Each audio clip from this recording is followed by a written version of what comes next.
ഇതാ എന്റെ റൂം. ഇതാണോ നിന്റെ റൂം? ആ അതെ. എന്തിനാ ഞെട്ടിയേ? നല്ല ഭംഗി, അതുകൊണ്ട് ചോദിച്ചാ. Very fun. ഓ, ഇതാരാ? നാളെ എന്നെ പെണ്ണ് കാണാൻ വരുന്നു പറഞ്ഞില്ലേ, അത് അവനാ.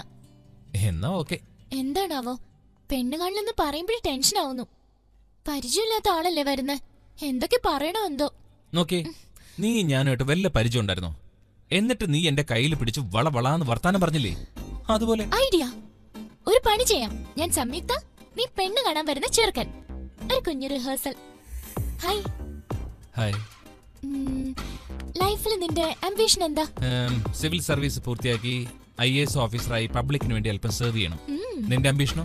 എനിക്ക് പബ്ലിക് സർവീസ് വേണ്ട, പ്രൈവറ്റ് സർവീസ് മതി. ഒന്നുകിൽ ഹാപ്പിയായി എവിടേക്കെങ്കിലൊക്കെ പോണം, അതല്ലെങ്കിൽ DVD കാണണം. ഓക്കെ. നീ ഓഫീസിൽ നിന്ന് ലേറ്റ് ആയി വന്നാ ഞാൻ കോഫി പോലും തരില്ല. ഞാൻ ഉണ്ടാക്കി നിനക്ക് തരാം. കുക്കിംഗ് കൂടി ചെയ്യില്ല. നിനക്ക് നല്ല ഹോട്ടലിൽ നിന്ന് ഇഷ്ടമുള്ള ഡെലിവറി കഴിക്കാം.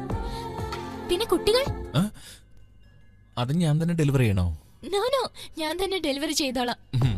താങ്ക്സ്, ആ സഹായം ചെയ്യുന്നു. പിന്നെ പിള്ളേരുടെ കുളി, ഡ്രസ്സിംഗ് എല്ലാം നീ നോക്കണം. പിന്നെ ടേസ്റ്റും ഇഷ്ടങ്ങളും കൂടി പറഞ്ഞു നന്നായിരുന്നു. ഇഷ്ടമല്ലേ?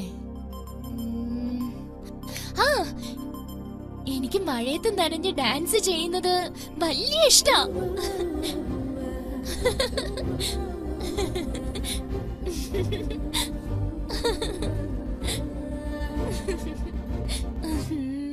അപ്പൊ നിനക്കോ? നീ മഴയത്ത് ഡാൻസ് ചെയ്യുന്നത് കണ്ടോണ്ടിരിക്കാൻ അതാ എനിക്കിഷ്ടം. പിന്നെ എനിക്ക് ജലദോഷം വന്നാ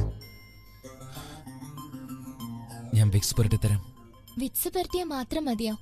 തണുപ്പ് കൂടി ശരീരം വിറച്ചാൽ? ഞാൻ കമ്പിളി കൊണ്ട് നിന്നെ മൂടും. എന്നിട്ടും തണുപ്പ് പോകാതിരുന്ന? ഞാൻ പുതപ്പിനുള്ളിൽ വന്ന് തണുപ്പ് മുഴുവനും മാറ്റും. അത് തെറ്റല്ലേ? തെറ്റെന്താണ്? നീ എന്റെ ഭാര്യയല്ലേ? തെറ്റല്ലല്ലോ. അപ്പൊ നിന്റെ ഇഷ്ടം.